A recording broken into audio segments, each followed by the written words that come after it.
भाजपा और सुबह सपा की बन गई गठबंधन को लेकर बात 18 तारीख को बीजेपी के केंद्रीय नेतृत्व के साथ राजभर की बैठक में गठबंधन पर बड़ा ऐलान।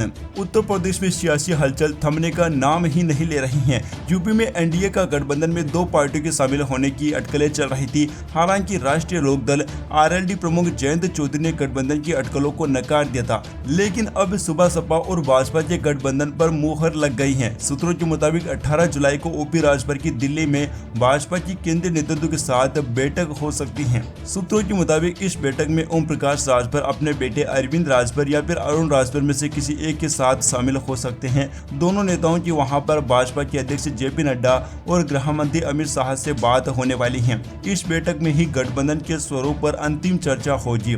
सूत्रों के मुताबिक सुबह सपा अध्यक्ष ओपी राजभर और भाजपा के नेतृत्व के बीच सिंबल और गाजीपुर सीट को लेकर अभी तक बात नहीं बन पाई है। बताया जा रहा है कि राजभर की दो प्रमुख मांगे हैं। पहला, गाजीपुर सीट सुबह सपा के पाले में आनी चाहिए। दूसरी, वहां अपने सिंबल पर ही उम्मीदवार उतारेंगे। खबरों की माने तो राजभर गाजीपुर सीट से अपने बेटे अरुण राजभर को मैदान में उतारना चाहते हैं, जबकि भाजपा अभी तक इस सीट को सुबह सपा को देने का मन नहीं बना पाई है। सूत्रों के मुताबिक राजभर ने मऊ की घोषित सीट पर भी दावा कर रखा है। इन सभी मुद्दों पर 18 जुलाई को होने वाली बैठक में फैसला होगा। बता दें कि पूर्वांचल और बुंदेलखंड की कुछ सीटों पर राजभर समाज निर्णायक भूमिका में माना जाता है। खासकर वाराणसी, गाजीपुर की 8 लोकसभा सीटों और 30 विधानसभा सीटों पर राजभर वोट का काफी अच्छा प्रभाव होता है। लिहाजा लोकसभा चुनाव में मिशन 80 को साधने के लिए राजभर समाज के वोट बैंक को एक तरफा अपनी ओर खींचने के लिए सुबह सपा से गठबंधन फायदेमंद हो सकता है। गौरतलब है कि साल 2017 के विधानसभा चुनाव में ओपी राजभर की पार्टी बीजेपी के साथ गठबंधन कर चुनावी मैदान में उतरी थी।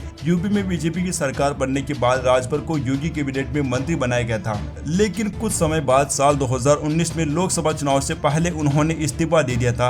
इसके बाद राजभर ने बीजेपी सरकार के खिलाफ मोर्चा खोल दिया था। वहीं विधानसभा चुनाव 2022 से पहले राजभर ने सपा से गठबंधन कर चुनाव के मैदान में उतरी थी। ओपी राजभर ने बीजेपी के खिलाफ चुनाव में काफी आक्रामक तेवर दिखाए थे और योगी सरकार को उखाड़ फेंकने का दम भी भर रहे थे। हालांकि सपा सुबह सपा का यहां गठबंधन ज्यादा दिनों तक नहीं चल पाया। जुलाई 2022 में दोनों पार्टियों के बीच का गठबंधन टूट गया था। वैसे दोस्तों, आपको क्या लगता है, क्या ओपी राजभर के भाजपा में शामिल होने से क्या भाजपा को इसका फायदा होगा या फिर नहीं? इस पर आपकी जो भी राय है, अपनी राय नीचे कमेंट बॉक्स में जरूर लिखिए। Subscribe now and press the bell icon. Never miss an update.